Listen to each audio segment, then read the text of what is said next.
Hey, Hunters, Halozu here with another One D&D video. So, wasn't really expecting this, but we got a new Unearthed Arcana with some unexpected content. So we got a whole new Bastion system, and we got a bunch of cantrips reworked. So, this video right now is going to be about the cantrips, since it's much simpler, and I'm not going to do the...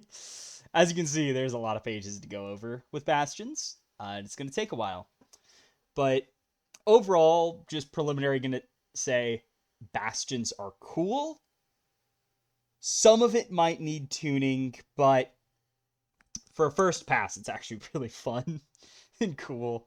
But the cantrips, what we are going to talk about today, yeah, so of course there's class tags, so they work how they've always worked now.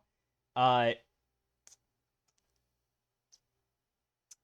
we have the spell updates here. So Acid Splash is now a 5-foot radius sphere, which if you've played Baldur's Gate, yeah, that's how it works there. It's also an evocation spell now, so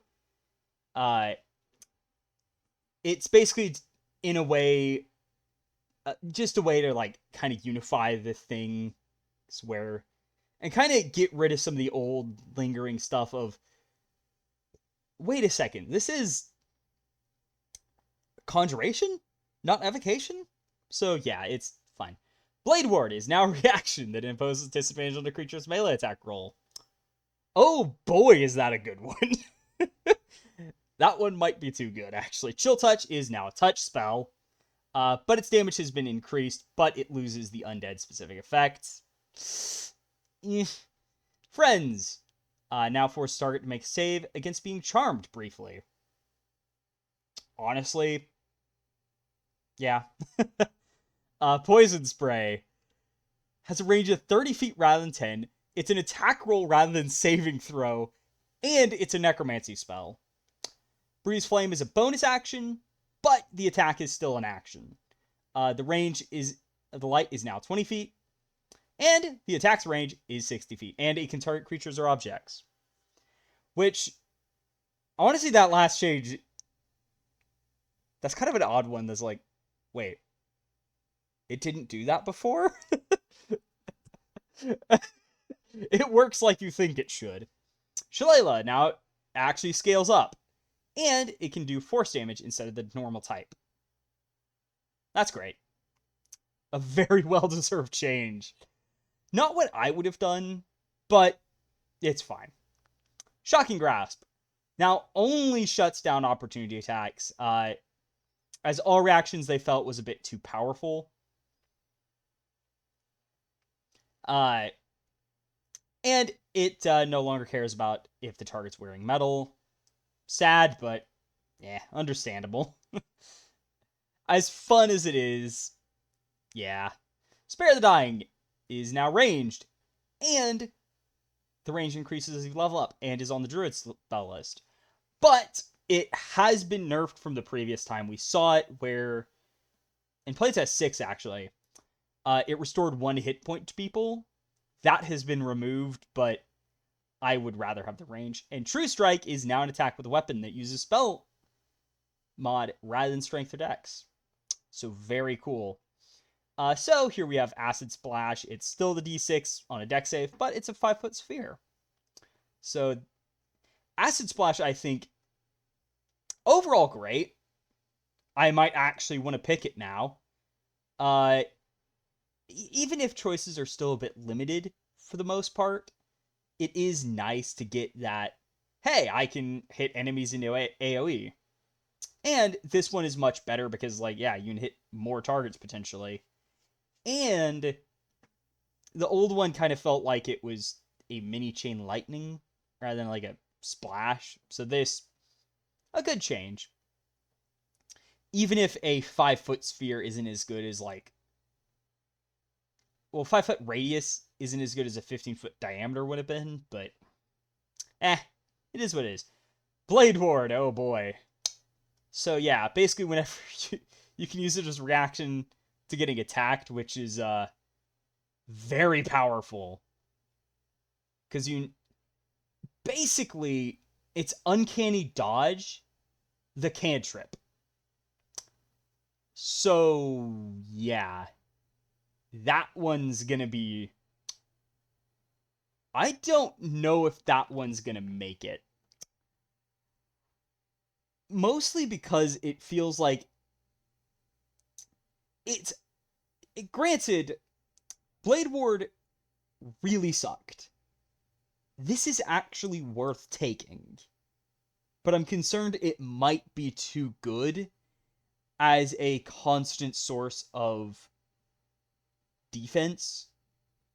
It is melee only, which I think is fair, but I don't know.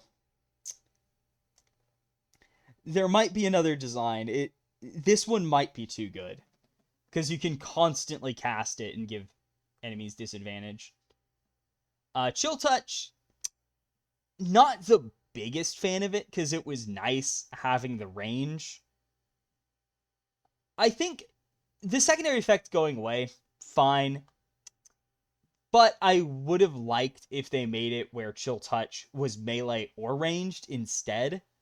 Where it's like, oh yeah, you can cast it as a touch attack, but you can still use it at range, which is the main reason you'd use it before. Because it was a nice ranged attack. Granted, this version, it's good. I'm just going to miss having that long-range necromancy attack spell. Though, of course, they have the new poison spray and Toll the Dead, which I hate, but it still exists. Friends. I think this is much cooler because like it does what you think it does, basically, where you target a creature and it must make a whiz save or be charmed for a minute, which it requires concentration, but yeah. You do have to cast it out of combat still, but hey. It's actually pretty good. It's like, yeah, you can't attack me. And it's like a temporary charm, but I think it's good. Unlike the previous version where it's like, wait, it's not a charm? Poison Spray! Oh boy, that 30-foot range. Yeah, it's been tripled, and that helps it a lot. It's also an attack roll now, rather than a con save, which... Yeah, I think Poison Spray... It may also be too good. As the problem with Poison Spray and fixing it is what it does. It's just a spell that was never... It's balanced for what it is, technically. It's just not great as what it is. Where it's a poison spell on a con save that has a very short range. So this, I can understand. I'd say, I feel like ultimately this is still held back by being poison, but being a necromancy spell, I think it does fit that it's necromancy. And of course the 30-foot range, it's a great bonus. The spell attack part, it's also really good, because being a con save was pretty much the worst thing you could be, where con is consistently one of the highest stats on monsters, so it's very likely your opponent was going to be, well, at least decent at con saves. Because it's rare to see con saves have a negative modifier. Others, there's a chance. I think it would have been fine if it was still 10 foot, or even 15 foot in a spell attack, but this, it's certainly very powerful. I'm just concerned that having a 30-foot range D12 attack might be a bit too good besides the poison damage part. Produce Flame. Oh my gosh, is this better? Like, they doubled the light radius, which is great. It's now on par with light. And the attack rolls range is doubled. Thank goodness for that, because before it was like, oh yeah, it's 30-foot range. The heck? Like, it really made dedicated caster druids a bit harder to play than they should have been. So, those two changes alone, perfect. As for being a bonus action to actually cast the spell, this does have a unique interaction where, technically, yes, it is more expensive to summon and immediately throw the flame, but on the flip side, assuming you pre-cast the spell, you can make the attack and then resummon it immediately. The same turn, so you don't lose the light for a turn. Which is definitely nice to have. I would have preferred if you just automatically resummon it without needing to use a action to recast it. That would have been better, but this is definitely helpful to mitigate the other, admittedly lesser problem, but it's still there, where it's like, you could get situations where you needed the light, so you can't really throw it, because that would make you lose the light. And this mitigates that problem, at the very least. Shillelagh! For one, you can now make it force damage, and it increases to a D10 to D12 to 2d6 damage as you progress. The last one being admittedly not as good due to the way that the scaling works, but at the very least, it's absolutely improving. That is undeniable. It's getting better and better. And I might even say, you could just say screw it, and the damage increases to 2d8, but it's certainly, like, in this upgrade, it's definitely great. Like, do not get me wrong. I'm not sure the final one is actively worth it, but oh well, it's upgrading. That's a massive bonus to Shillelagh, which previously was kind of left in the dust as something that's like, yeah, no, that you don't take it.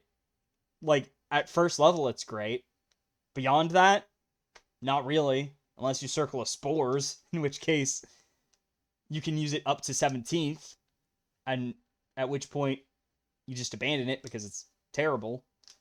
I would have liked if it got a magic weapon bonus, but this is fine for now. Gonna take a break real quick, so I'll pause. Alright, welcome back. Shocking Grasp. So, it's pretty much the same spell, it's just been nerfed. So it doesn't shut off all reactions, which I guess is fair, so you can't shut off stuff like shield and such. Granted, I feel like some of it could be returned, but I don't know. I think honestly, it's fine. It's just one of those things of, they did hit it hard. Though I do wonder if maybe it should get better damage if it's going, like, if Chill Touch is going to have more damage and a secondary effect, maybe this should as well, though it's secondary, like, Chill Touch has a worse secondary effect, so I don't know. It might need that upgrade to make it more balanced if it's going to lose the accuracy bonus against metal, so yeah. Spare the Dying has a 15-foot range normally, and it only increases as you progress. Awesome. Yes. Granted, the doubling range is a bit crazy, perhaps, where it goes to 30 to 60 to 120, but I honestly think the 120 feet might still be worth it, where it's like you can stabilize people from further away, which is actually a good thing to have. Even if you have other resurrection spells, it allows you to basically bring someone back, like stop someone dying when you can't reach them, which is great. Even if it's still an action, I also wouldn't mind if this 15-foot range is implemented on other classes or other spells. Specifically, literally, Cure Wounds, all those spells that are currently touch range, but cost an action. So all those support spells, I think, could be given a 15-foot reach in order to help make them play better, where you're not having to spend all your movement just to walk up to someone and heal them. And it basically costs less to get up to people without messing with the balance of the spell itself in any other ways. True Strike, last but not least. It's still an action. Requires a weapon you have proficiency with. And you can make an attack with a weapon. And it uses your spellcasting ability to attack and damage rolls instead of strength or dex. If attack deals damage, it can be radiant or the weapon's normal type. Very good. And of course, as any other blade spell, the damage increases by 1d6 at 5, 11, and 17. So you add 3d6 damage.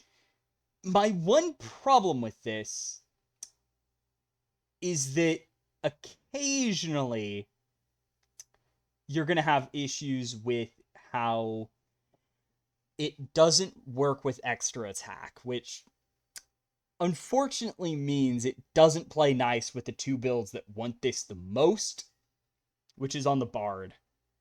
For other builds, though, this is an absolutely incredible addition to the arsenal, where it's basically easier to make attacks. And it's actually worth using. Like, Bard is probably by far the biggest benefactor of this spell. The other three I don't think get too much out of it, with the exception of probably Abjuration Wizard, where you can actually get plenty. Especially since they want to be up close and personal, and they don't get extra attack, so this is going to be a really fun option on Abjuration builds. Yeah, so there's going to be a lot of fun with this spell. It's a shame it's not what it used to be, but honestly, I kind of like this version where it's like, yeah, you might actually use this. It's like going from probably the worst cantrip in the game. And, well, it's actually a tough choice because it and Blade Ward are really close. Though I'd say maybe this one was... Ooh, that's a tough choice, but I think maybe I'd ultimately give it to Blade Ward just because you waste your action to last a little longer rather than do something that actively helps you do something like True Strike was. Where at least with True Strike, you could cast it and then go into another attack roll spell and make it more likely to hit. But this one, it's like, yeah, it's actually actively useful. So that has been the Playtest 8 cantrips. So overall, I think Wizards has done a good job with all of them. Even if Chill Touch, I think, is probably in a worse place, in my opinion. Shocking Grasp is worse, but worse in an understandable way. I do think overall it's nice. And without further ado, I'll see y'all next time. Halo Zoo out.